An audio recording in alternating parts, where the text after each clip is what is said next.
जय हिंद। आज हम लोग पढ़ेंगे पर्यावरण और पर्यावरण में ओजोन के बारे में पढ़ेंगे। एशिया महाद्वीप के बारे में, यूरोप महाद्वीप और उत्तरी अमेरिका और दक्षिणी अमेरिका के बारे में पढ़ेंगे। कुछ ऐसे क्वेश्चन होंगे जो कि आपके प्रीवियस ईयर में पूछे भी गए होंगे और कुछ ऐसे क्वेश्चन होंगे जो आपके एग्जाम में पूछने की पूरी संभावना होगी। तो आइए स्टार्ट करते हैं। तो अगर अभी तक आपने इस वीडियो को लाइक नहीं किया तो लाइक करें और दोस्तों को शेयर कर दीजिए। तो आइए स्टार्ट करते हैं। देखिए, हम लोग पहले पढ़े क्या, ओजोन।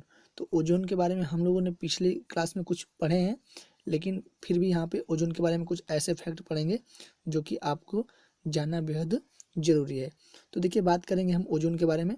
देखिए, जो ओजोन परत होती है ये समताप मंडल में पाया जाता है। किसमें पाया जाता है? जो आपका मंडल होता है ये समताप मंडल में आपका ओजोन जो परत है पाया जाता है। और ओजोन परत जो क्षरण है, जो ओजोन का क्षरण है, ये बसंत ऋतु में क्या होता है? बसंत ऋतु में अंटार्कटिका, जो अंटार्कटिका के ऊपर जो दक्षिणी गोलार्ध है यहाँ होता है। ठीक है, जो ओजोन का जो क्षरण होता है बसंत ऋतु में अंटार्कटिका के ऊपर यानी दक्षिणी गोलार्ध में होता है। और ओजोन के क्षरण का कारण क्या होता है? तो देखिए, जो ये CFC है ना, क्लोरोफ्लोरोकार्बन, ये आपका है ओजोन के क्षरण का कारण। ठीक है, ओजोन की परत समताप मंडल में पाई जाती है। ओजोन का क्षरण बसंत ऋतु में अंटार्कटिका के ऊपर यानी दक्षिणी गोलार्ध में होता है। और ओजोन का क्षरण CFC क्लोरोफ्लोरोकार्बन के कारण होता है। और इसकी जो ऊंचाई क्या होती है? देखिए, जो इसकी ऊंचाई 32 से 60 किमी होती है। कितनी होती है? 32 से 60 किमी। और ओजोन परत पर सूर्य से आने वाले जो हानिकारक पराबैंगनी किरण है उसको क्या करता है? अवशोषित करता है। ओजोन क्या करता है? ओजोन परत जो सूर्य से हानिकारक किरण, जिसको अल्ट्रा वायलेट किरण कहते हैं, जो हानिकारक पराबैंगनी किरण क्या करता है? ये अवशोषित करता है। और ये क्वेश्चन आपके यूपी टेट 2013 और 11 में पूछा गया है। तो ये थे ओजोन से संबंधित कुछ ऐसे फैक्ट जो कि आपके एग्जाम की दृष्टि से थे और एग्जाम में पूछने की संभावना है। अब आइए हम लोग देख लेते हैं क्या, वायुमंडल के बारे में। ठीक है, तो आइए यहाँ पे देखिए वायुमंडल में, इसको थोड़ा सा छोटा कर दे रहा हूँ। देखिए देखिए ये आपका पूरा पर्यावरण है। ठीक है, ये पूरा समझ लीजिए ये क्या है, आपका पर्यावरण, पूरा पर्यावरण है। देखिए क्या होता है, इसमें सबसे नीचे क्या होता है? आपका क्षोभ मंडल होता है। क्या होता है? सबसे नीचे क्या होता है? आपका क्षोभ मंडल। और उसके बाद क्या होता है? आपका समताप मंडल। ठीक है, इसके बाद क्या होता है? समताप मंडल। उसके बाद क्या होता है? मध्य मंडल। और उसके बाद क्या होता है? आपका बहिर्मंडल, जिसको हम लोग वायुमंडल कहते हैं। तो ये थे पर्यावरण के कुछ ऐसे पॉइंट जो कि इसकी जो क्रमशः क्या है, इसकी जो ऊंचाई है बढ़ती गई है। ठीक है, इसकी जो ऐसी ऊंचाई है जो क्रमशः ये क्या है, बढ़ती गई है। तो ये पहले क्षोभ मंडल होता है, फिर उसके बाद समताप मंडल होता है, फिर उसके बाद मध्य मंडल होता है, और उसके बाद क्या होता है? आपका बहिर्मंडल होता है। देखिए, जो क्षोभ मंडल होता है, क्षोभ मंडल में कौन सी घटनाएं होती हैं? ठीक है, देखिए क्षोभ मंडल में जितनी भी वायुमंडलीय घटनाएं होती हैं सब क्या होती है? क्षोभ मंडल में होती है। जैसे आंधी का आना, तूफान का आना, भूकंप का आना, जितनी भी घटनाएं होती हैं ये किस में होती हैं? क्षोभ मंडल में होती हैं। अब उसके बाद हम लोग बात करेंगे समताप मंडल की। तो देखिए, समताप मंडल में दो चीज़ें बहुत इम्पोर्टेंस रखती है। पहली चीज़ ये है कि इसी समताप मंडल में हवाई जहाज उड़ाई जाती है। ये हवाई जहाज उड़ाने के लिए समताप मंडल क्या होता है? बहुत उपयुक्त है। ठीक है, और जो ओजोन परत पाई जाती है, दूसरा जो ओजोन परत पाई जाती है समताप मंडल में ही पाई जाती है। जैसा कि मैंने आपको अभी जस्ट ऊपर बताया कि ओजोन परत किस में पाई जाती है, तो समताप मंडल में पाई जाती है। तो देखिए, समताप मंडल में दो चीज़ें ये इम्पोर्टेंट रखती है। पहली कौन सी? कि हवाई जहाज उड़ाने के लिए ये उपयुक्त मंडल होता है, और दूसरी ओजोन परत इसी में पाई जाती है। ठीक है, अब बात करेंगे मध्य मंडल। तो देखिए, जो मध्य मंडल है इसमें क्या होता है? आपका मध्य मंडल में वायुमंडल की सबसे ठंडी परत होती है। ये क्या होती है? जो वायुमंडल होती है ये सबसे ठंडी परत होती है। ये उतना इम्पोर्टेंट नहीं है आपके एग्जाम की दृष्टि से। अधिकतर क्वेश्चन आपके क्षोभ मंडल से और समताप मंडल से भरते हैं। अब बात करेंगे हम लोग बहिर्मंडल यानी वायुमंडल की। तो जितने भी संचार के माध्यम है, जैसे रेडियो तरंगे या सैटेलाइट है, ये जितने भी चीज़ें हैं इसका ये कहाँ काम करती हैं, बहिर्मंडल में। तो ये आपका इम्पोर्टेंस है, क्योंकि जितने भी तरंग दैर्ध्य हैं, सैटेलाइट हैं, ये आपका बहिर्मंडल में फिक्स की जाती हैं। तो ये थे आपका बहिर्मंडल। देखिए बहिर्मंडल सबसे ऊपर होता है, उसके बाद मध्य मंडल होता है, उसके बाद समताप मंडल होता है, और सबसे नीचे आपका क्षोभ मंडल होता है। तो ये थे आपके पर्यावरण के घटक। ठीक है, ये क्या थे, पर्यावरण के घटक। तो यहाँ से आपके क्वेश्चन बनते हैं, तो इसको आप लोग अच्छे ढंग से देख लीजिएगा। ठीक है, तो अब नेक्स्ट पॉइंट देखते हैं। देखिए ये वायुमंडल के संगठक हैं कि वायुमंडल में कौन कौन सी चीज़ें होती हैं। देखिए नाइट्रोजन आपका 78% होता है, और ऑक्सीजन 21% हो जाए। बाकी कार्बन डाइऑक्साइड आपका होता है 0.3, क्या कितना होता है ऑक्सीजन आपका पॉइंट, देखिए 0.03%, ये आपका क्या होता है, ऑक्सीजन कार्बन डाइऑक्साइड होता है, और 0.93% आपका ये आर्गन होता है, और 4.04 आपका अन्य सभी गैसें होती हैं। तो इन सभी गैसों से मिलकर आपका क्या बनता है, वायुमंडल का संगठन होता है। ये इंपॉर्टेंट है, देखिए आपका यूपी टेट 2014, 13 और 11 में पूछा गया है क्वेश्चन है। ठीक है, अब आइए कुछ क्वेश्चन डिस्कस कर लेते हैं जो कि एग्जाम में पूछे जाते हैं। देखिए सबसे खतरनाक पराबैंगनी किरणें कौन है। ठीक है, तो अल्ट्रावायलेट किरणें, देखिए यूवी सी जो है ना, ये देखिए आपका यूपी टेट में पूछा गया है। अब पौधों एवं जीवों के लिए नुकसानदायक किरणें, तो क्या है, अल्ट्रावायलेट किरण जो है बी, यहाँ पे सी था, यहाँ पे बी। अब बात करेंगे अल्ट्रावायलेट बी का हानिकारक प्रभाव क्या है। देखिए जो अल्ट्रावायलेट किरणें भी होती है, इससे क्या होता है, त्वचा कैंसर होता है, मोतिया बिंद होता है, प्रतिरोधक क्षमता में कमी होती है, और प्रकाश संश्लेषण क्रिया प्रभावित होता है। ठीक है, तो ये अल्ट्रावायलेट किरण जो बी है, इसके जो हानिकारक प्रभाव है, त्वचा कैंसर इसी से होता है, मोतिया बिंद इसी से होता है, और प्रतिरोधक क्षमता में कमी भी इसी किरण से होती है। तो ये बहुत इंपॉर्टेंट है, क्योंकि आपके एग्जाम में पूछे जाते हैं कि त्वचा कैंसर किसके प्रभाव से होगा, या मोतियाबिंद किसके प्रभाव से होगा। तो ये आपके तीनों फैक्ट इम्पोर्टेंट है। ठीक है, अब कुछ ऐसे फैक्ट के बारे में हम बात करेंगे जो कि आपके एग्जाम की दृष्टि से बहुत ही इम्पोर्टेंट है। तो आइए उन्हें भी देख लिया जाए। अब हम लोग बात करेंगे किस पे, एशिया महाद्वीप के बारे में।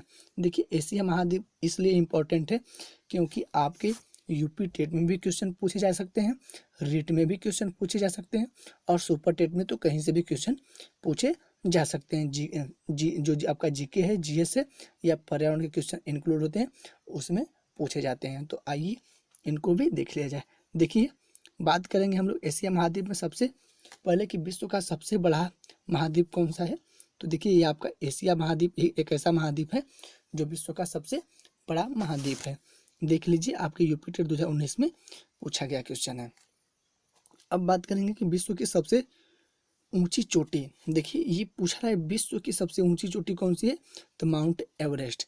इसकी चोटी की लगभग कितना है, 8,850 मीटर है इसकी ऊंचाई। यहाँ पे लिखा गया है 8,848.86, यानी लगभग 8,850 मीटर। ठीक है, अब बात करेंगे एशिया को अफ्रीका से अलग करता है कौन करता है। जो एशिया महाद्वीप है इसको अफ्रीका महाद्वीप से कौन अलग करता है। तो देखिए भाई लाल सागर और स्वेज नहर, ये दो चीजें हैं जो एशिया को अफ्रीका से अलग करती हैं। अब बात करेंगे एशिया को उत्तरी अमेरिका से अलग करती है। देखिए जो एशिया है इसको उत्तरी अमेरिका से कौन अलग करती है, तो एक बेरिंग जल संधि है, ये क्या करती है कि एशिया को उत्तरी अमेरिका से अलग करती है।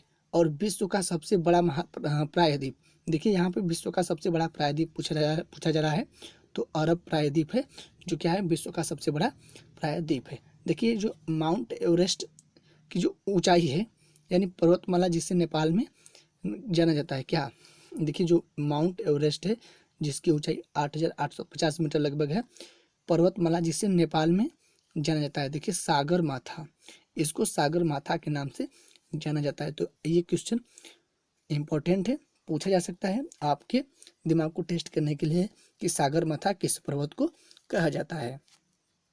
अब बात करेंगे कि विश्व का सबसे ऊंचा पठार, तो पामीर का पठार है जो विश्व का सबसे ऊंचा पठार है। और एशिया की सबसे लंबी नदी की बात की जाए तो यांगसी नदी है, जो कि सबसे लंबी नदी है। ये है एशिया की सबसे लंबी नदी। देखिए अब बात करेंगे हम लोग विश्व में सर्वाधिक वर्षा कहाँ पे होती है। देखिए यहाँ पे पूछा जा रहा है कि विश्व में सर्वाधिक वर्षा कहाँ होती है, तो मासिन राम में होती है। क्या है? मासिन राम में होती है। और लाल सागर और भूमध्य सागर को जोड़ती है। तो जो स्वेज नहर है ये क्या करती है, लाल सागर और भूमध्य सागर को आपस में जोड़ती है। और आर्कटिक एवं प्रशांत महासागर को कौन से जोड़ती है, तो देखिए बेरिंग जलडमरू मध्य, ये है क्या करती है, आर्कटिक और प्रशांत महासागर को जोड़ती है। तो ये थे कुछ इंपॉर्टेंट क्वेश्चन एशिया महाद्वीप से, जो कि आपके एग्जाम की दृष्टि से बहुत ही महत्वपूर्ण है। अब हम लोग बात करेंगे यूरोप महाद्वीप के बारे में। देखिए यूरोप के महाद्वीप के बारे में कुछ कम ही क्वेश्चन है जो कि प्रायः अभी तक पूछे नहीं जाते हैं, लेकिन फिर भी मैंने यहाँ पे आप लोगों को बता दे रहा हूँ, हो सकता है कि यहाँ से पूछे जा सकते हैं। देखिए किस यूरोप महाद्वीप में पहला क्वेश्चन आपका हुई होगा कि किसे प्रायद्वीपों का प्रायद्वीप कहा जाता है। देखिए प्रायद्वीपों का प्रायद्वीप की बात की जाए तो किसे कहा जाता है, तो ये आपका यूरोप को कहा जाता है। और विश्व का अन्न भंडार यानी रोटी की डलियां किसे कहा जाता है, तो ये आपका यूक्रेन को कहा जाता है। अन्न भंडार यानी रोटी की डलियां, तो यूक्रेन को।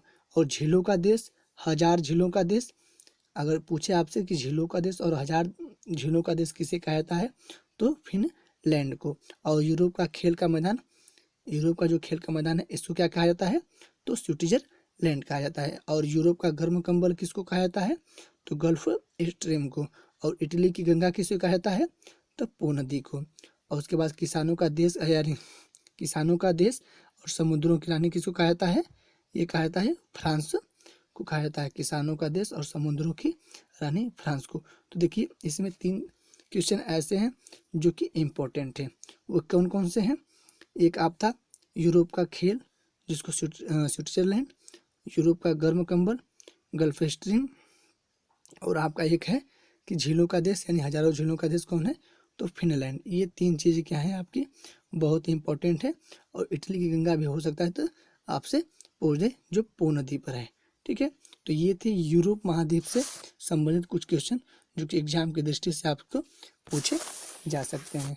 अब हम लोग थोड़ा सा ध्यान देंगे उत्तरी अमेरिका के बारे में, क्योंकि यहाँ से भी क्वेश्चन आपके बनेंगे सुपर टेट में। देखिए उत्तरी अमेरिका में सबसे पहले नई दुनिया की उपाधि किसको दी गई है, तो ये आपकी उत्तरी अमेरिका को दी गई है नई दुनिया की उपाधि।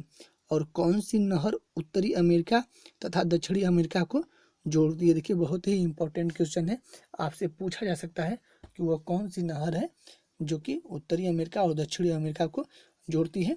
तो आपका पनामा जो नहर है ये क्या करती है, उत्तरी अमेरिका और दक्षिणी अमेरिका को जोड़ती है।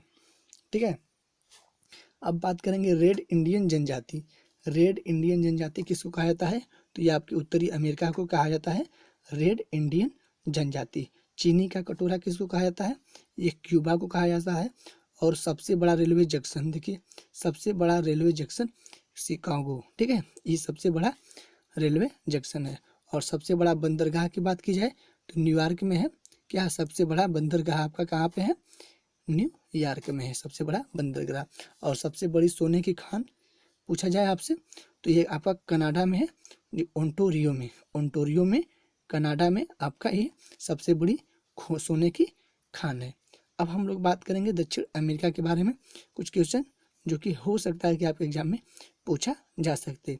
तो पहले बात करेंगे पक्षियों का महाद्वीप किसको कहा जाता है, तो ये दक्षिणी अमेरिका को कहा जाता है पक्षियों का महाद्वीप। तो ये क्वेश्चन आप लोग अपने माइंड में रख लीजिएगा, हो सकता है कि पूछा जा सके।